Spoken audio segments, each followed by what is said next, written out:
Hello, everybody. Welcome to another Meet the Coach. My name is Robin de Graaf, CEO of the Coaching Tools Company, and I'm here together with the Director of Coaching, Dr. Steve Jeffs. And today we have a talk with Judy Micale, who is in the United States.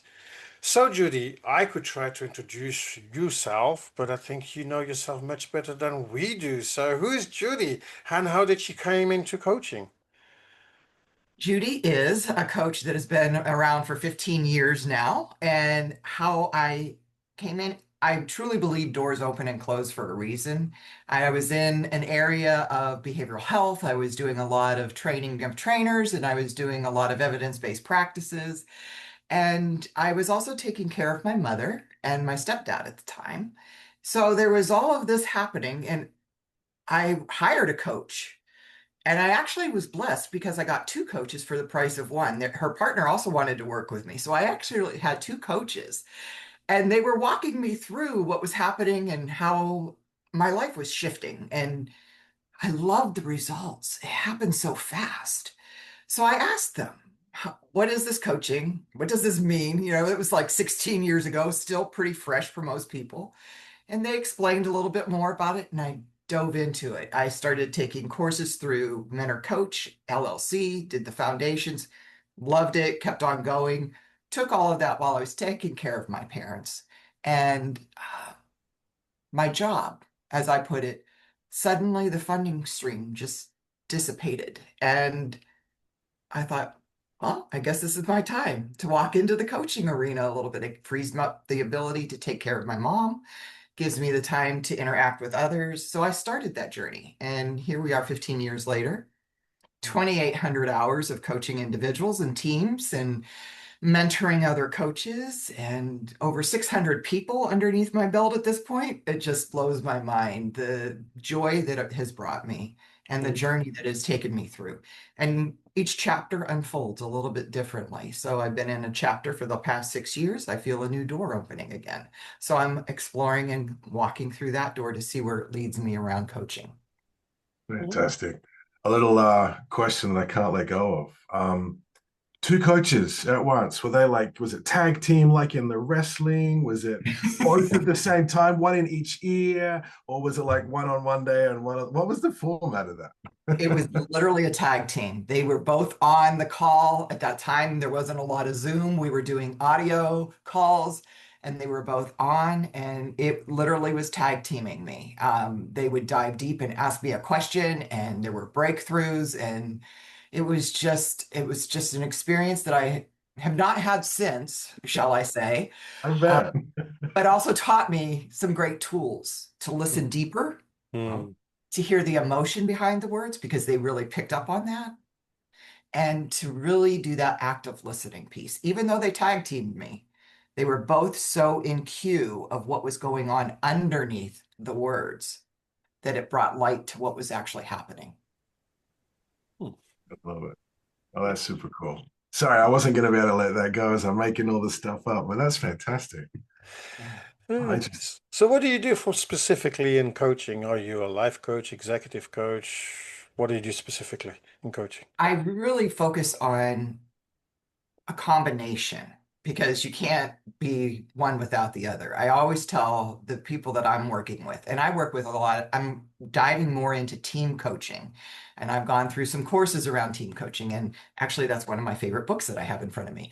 But what do and tell everybody is I deal with you as a whole person. I have never met a piece of a pie.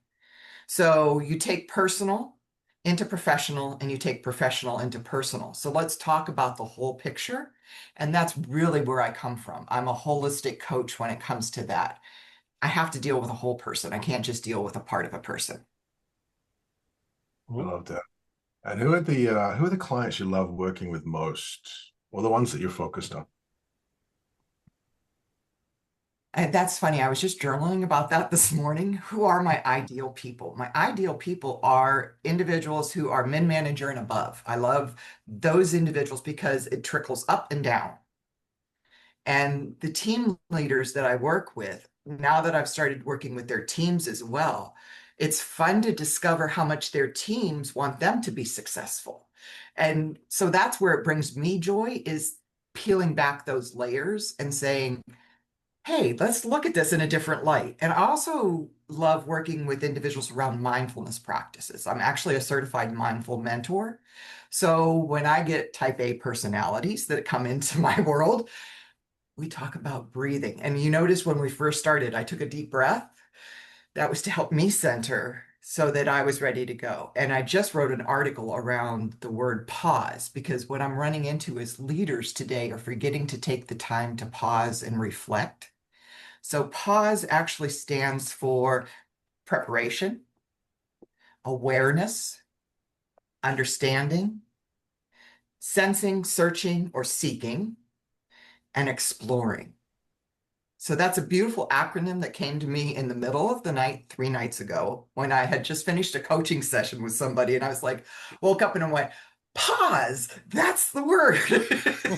We need to pause more and reflect on what it is we're bringing to the workforce and what it is that we're learning. What is it that we're doing well? And what are we carrying forward? So those are the 3 questions that I always ask my individuals and teams that I'm working with. What are those 3 things that we're doing each week? And how can we do it better the next week? So it's Well, fresh from the oven. Pause. Pause is new. Reflection has been around for a while, but pause is new. I love it. Can you say the words that make up pause again for our listeners, please? Sure. Preparing, awareness, understanding, and the S can be 3 things. It can be sensing, searching, or seeking. And the E is exploring. I love it. What's the difference between sensing, searching, and seeking? Sometimes we sense at a deeper level, our gut instinct is telling us. Sometimes we're searching for an answer, and sometimes we're seeking a new path. Mm. Mm. And exploring is then doing it at the end. Yeah. What what inspires you most about connecting to this word, this meaning, and this model that's emerging? The fact that it's allowing people to take time to reflect and think and not just do what I call the 4-letter word busy work. We're so busy in meetings and we're so busy doing that we forget to think, we forget to pause. And all the great leaders that I've ever seen, or all the great individuals who I consider leaders, do 2 things. They listen and they reflect before they speak. So they pause. Very interesting. Very interesting. And so you mentioned that you also are looking at just asking for your favorite books, because you mentioned you have a favorite book that you're just looking at for team coaching. Mm-hmm. And It, and yeah, what is that book and why is it so interesting, and how does it could it be connecting with pause as well? well, it happens to be this book right here, Coaching the Team at Work by David Clutterbuck. Everybody knows him as an individual who's been big in coaching for many years. I like it that he breaks it down into simple tasks. It's not always, where you have to look at it and say, gosh, what is he talking about? It's in plain English. He has some great resources in it. And really and truthfully, when I went through the initial training of team coaching, Mhm. they built in the exercises of making us think. So it wasn't just performing or saying, here's the latest tools, great and everything. They really made you think as you walked through it. So it incorporated that pause piece that we, again, a lot of us in today's world, because we're constantly on the go and look at what AI is doing for us and all of those wonderful things, but we still need to pause and breathe. And I think pause also came from a mindful trick that I use with individuals who are always stressed with me, because I ask them to stop whatever they're doing and take a breath. to pause the monkey brain, because we're always jumping from one thought to the next, and take a breath. The third one I incorporated was breathing, just taking in the breath and honoring it. Because when we're under crisis or in chaos, we either do shallow breathing or we hold our breath. And then the last one, you take in the breath and you receive, where am I still feeling the pressure? Release it as much as you can, and then reboot. And that came from a mentor that I had when I first started mindfulness over 15 years ago. He would always, when I walked in, he was like, "You are not breathing." And there was so much going on. I mean, I was taking care of my mom, I was trying to start a business, and blah, blah, blah, blah, blah. And all of these things were happening. And he'd be like, "Just breathe." So, like the first 15 minutes of working with him, I would just be focusing on that breath. And again, that brings us, even with Magical Moment by Dr. Doty, who just recently passed, he focuses on the breath. I mean, he started a company with, or as he started the Dalai Lama Institute and focused in on breath. And here he is, a neuroscientist and a neurosurgeon, but he would begin his day every single day with taking a breath and holding it for 4 seconds and releasing it for 4 seconds. And so that cycle of breath brings us into that heart mode, which we all, as coaches, we all have that moment of what makes our heart sing, what brings it to our soul, whatever, however you want to phrase it. So that's why I love working with others around that mindfulness piece as well. And that's why pause is so important. I love that. A lot of us as coaches who talk about this, there's a lot of mindful practices that show up in coaching, and there's the absence of all of that in most organizations, as you've said. And one of the things I hear from coaches is like, I want to do these amazing things that I know that works, but the executives or leaders that I'm working with, they just need results. They're so focused. What have you found helps make it safe for busy executives to be willing to consider a pause or a breath? I just simply sometimes ask them or challenge them with, and that's one of the things I always ask them is it okay if I challenge you? Or, your challenge, and if you choose to accept it, is, and then I'll bring in something, a simple exercise around breathing, or I'll bring in something along those lines for them so that they can look at it and go, "Oh, okay, yeah, I may be busy, but I am allowed to breathe." I may be busy, but it will be beneficial if I do some reflection. It will actually help me perform better. And I bring in the science a lot of times around that for them, because there is the science behind gratitude. There is the science behind all of these things. So it's not just me bringing in something that makes them feel good. I bring in the neuroscience behind it and say, "Hey, look, there's evidence that shows this. Let's look at this a little more deeply. It's not just me talking." I love it. The other thing I loved about your answer was the energy behind the words that we were talking about earlier, was you didn't bring it as a question. I see a lot of coaches sort of tiptoeing in and going, "Could we?" And I think that sort of introductory energy will actually trigger a strong response from a lot of us, me included. If you kind of come in passive, no way I'm going to do what you're inspiring. But you're like, well, I ask him, I challenge him. I Mhm. know it adds value and I'm going to believe in that. And it's not up to me to test whether they want to do it.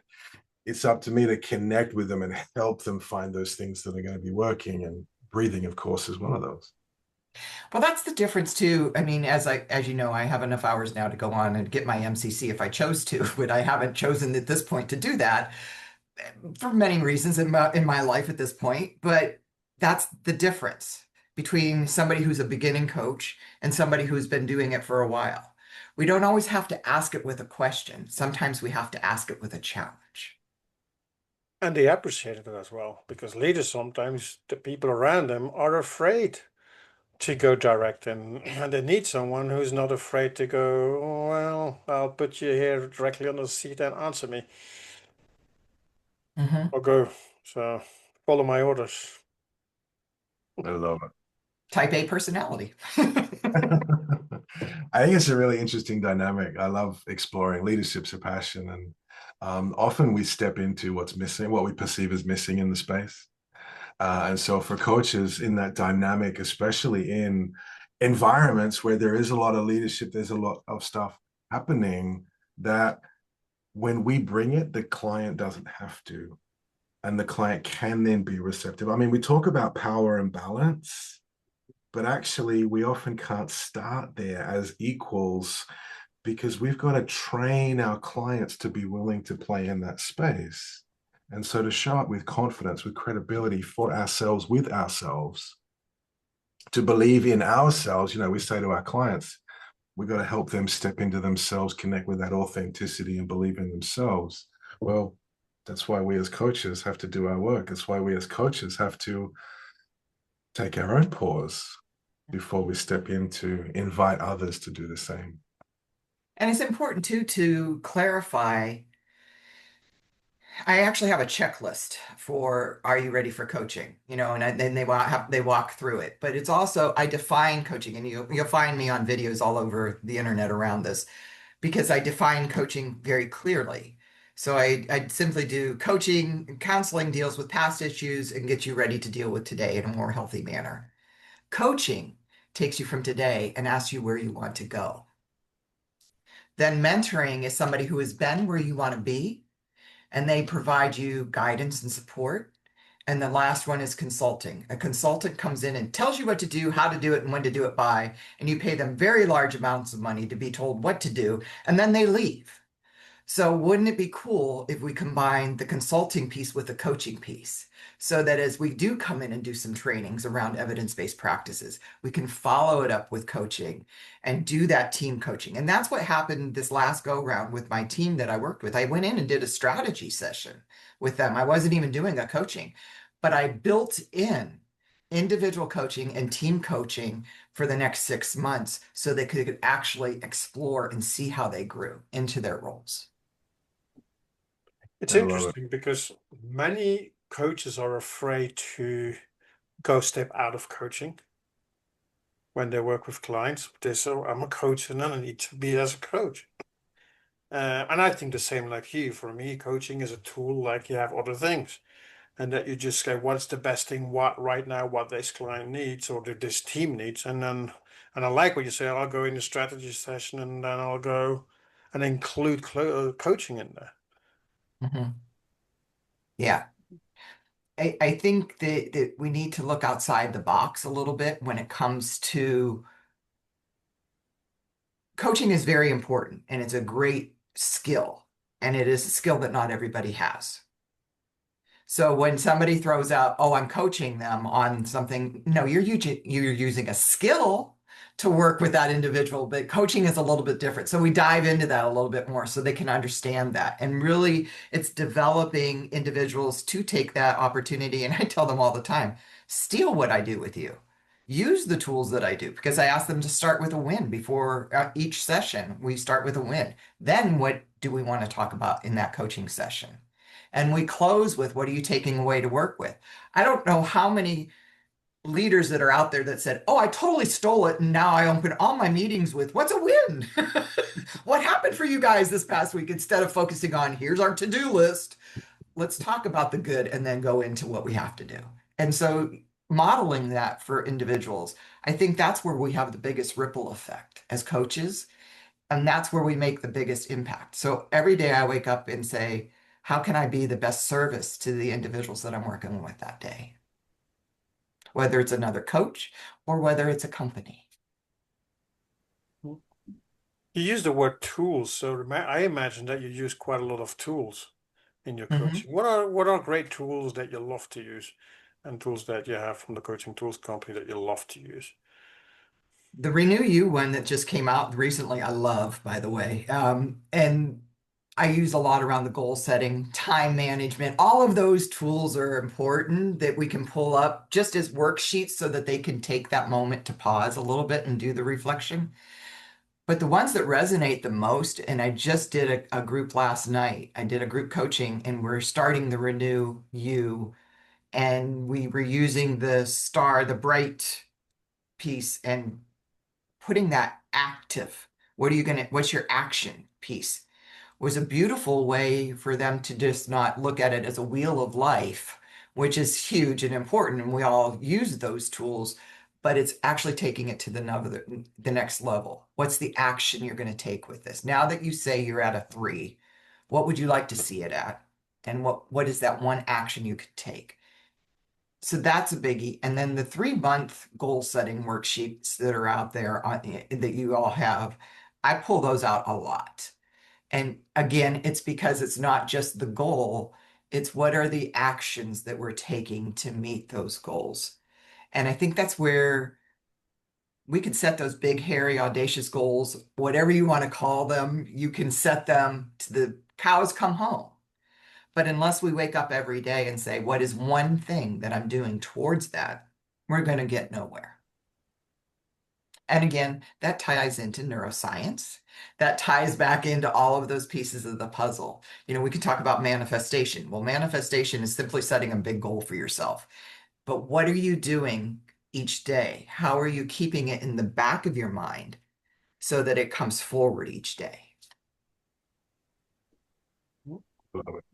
And from that role modeling perspective, you role modeled that was one of your first questions. How am I going to be of service today?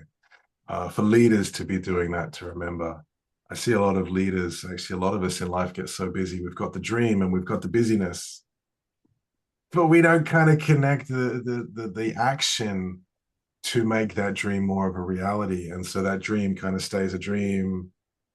And the longer a dream stays a dream, the less energy it has, because the more experience we have with not making progress. But introduce structures, as you said, to remind us to actually, what are you going to do? What is the biggest challenge that you see with your clients about goal setting and not achieving their goals? That is a really good question. I would say that 4-letter word, busy. They get so caught up in the putting out the fires. They forget, so they're so busy about, oh my gosh, here comes another change that's being thrown at us now. We have to incorporate this, that they lose track. So that's why I break it down into actions. What's one thing that you're going to do? So if I'm working with somebody, I ask them when we first start working, let's do 30 minutes every week so that we can keep you on track and keep you moving forward. And it's small increments of time that we're working together, but it's taking that one step each time.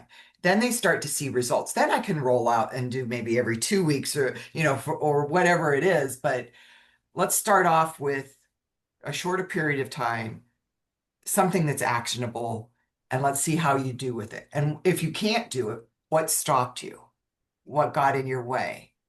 What was the story that we were telling ourselves? Because we all have backstories, and they're beautiful things that just pop up on a regular basis. And no matter how long you practice mindfulness, at least for me, those stories will pop up every time I just simply try to take 4 breaths. So I'll be sitting there and I'll be like, pause the monkey brain. Oh, but I forgot over here. Let me think about this over here.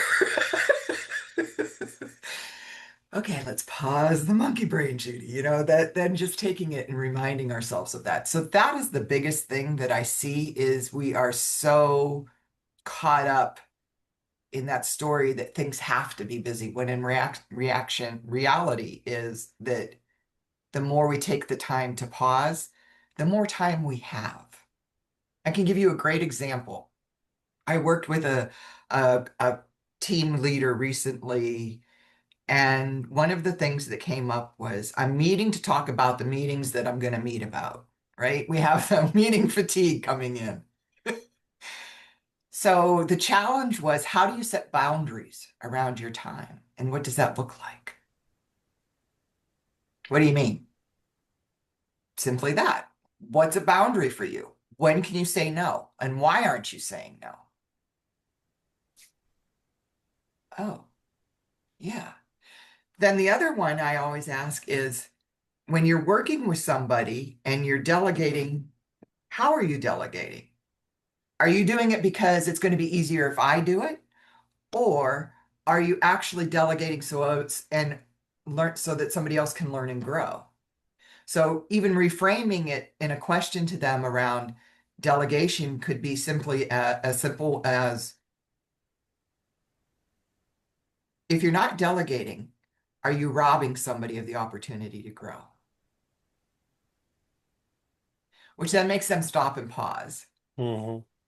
Again, that word pause, and makes them think a little bit more. So this individual, I challenged them a lot around that type of a thing.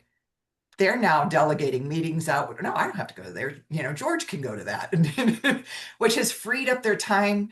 And they were like, I can be creative again. I can actually build that in, and they're excited about it. So, that's another part is as a coach, we're there to challenge their thinking sometimes. Well, sometimes I think always. Yeah, You should. true. Always. I just do it.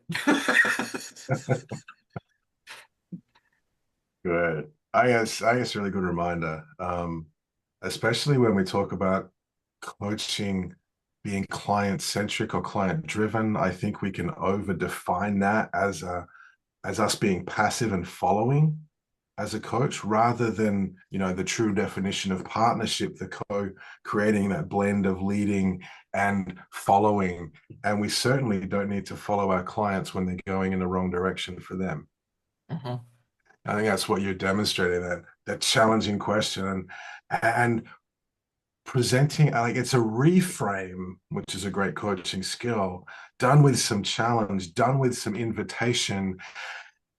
And I love the impact that often it's that requires the pause. Like, it short circuits some stuff and the client just goes, wait, what?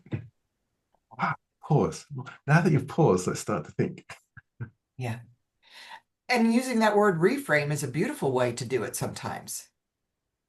If they're telling a story, they're so caught up in that story, they're not seeing that story. And that's the beauty of a coach. We can look at it because we're not invested in that piece of the puzzle that they're trying to pick apart. We're invested in them. So we can simply say, is there a way to reframe that story? Which makes them pause. Hmm. I love it. Simple yet powerful questions. To me, that's the essence of great coaching. It's Mhm. um, the simplicity of what we're doing and the profound impact that's invited for the clients. Hmm. Oh, that's really cool. That's really cool.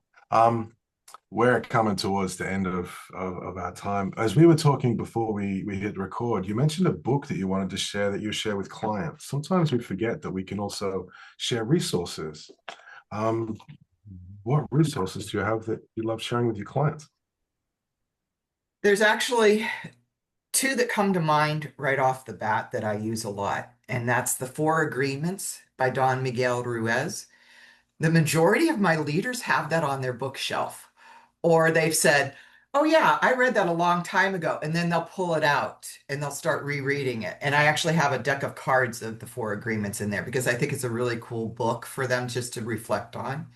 And the other one, it depends on the individual, but there's a book that's out by Will Bowen. He wrote it many years ago, and it's called The Complaint-Free World. And it really points out what complaining is.